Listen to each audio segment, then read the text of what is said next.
दोस्तों, महाराष्ट्र की राजनीति हमेशा से उथल पुथल और सत्ता के खेल का गढ़ रही है।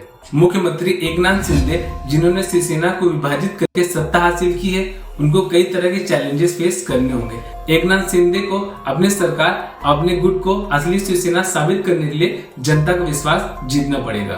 बीजेपी से अलायंस करने पर एकनाथ शिंदे को मुख्यमंत्री तो बना दिया गया है, पर कोलिशन के प्रेशर को उनकी पॉलिसीज और उनके डिसीजन पर साफ देखा जा सकता है। उद्धव ठाकरे भी अपनी खोई हुई राजनीतिक जमीन को वापस पाने की कोशिश कर रहे हैं। उद्धव ठाकरे की पब्लिक रैलीज और बयानबाजी से एकनाथ शिंदे की छवि पर असर पड़ रहा है।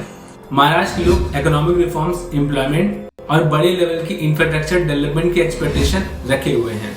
लीडरशिप की लड़ाई को लेकर पहले भी शिवसेना राज ठाकरे और उद्धव ठाकरे दो गुटों में बढ़ चुकी है, जिसकी वजह से पार्टी कमजोर हुई थी। एनसीपी में भी सत्ता के लिए गुटबाजी और अजीत पवार का बीजेपी के साथ जाना इसी तरह का उदाहरण है। मुख्यमंत्री एकनाथ शिंदे को शिवसेना की कोर आइडियोलॉजी और बाला साहब के प्रिंसिपल्स को अपने गवर्नेंस में शामिल करना होगा।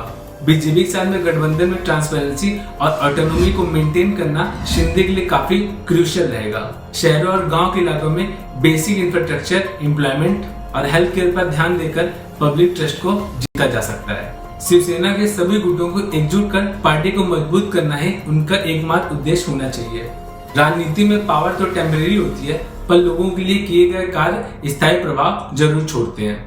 एकनाथ शिंदे को सच्ची लीडरशिप दिखाने के लिए शिवसेना की लेगेसी को बचाते हुए महाराष्ट्र की डेवलपमेंट पर फोकस करना होगा।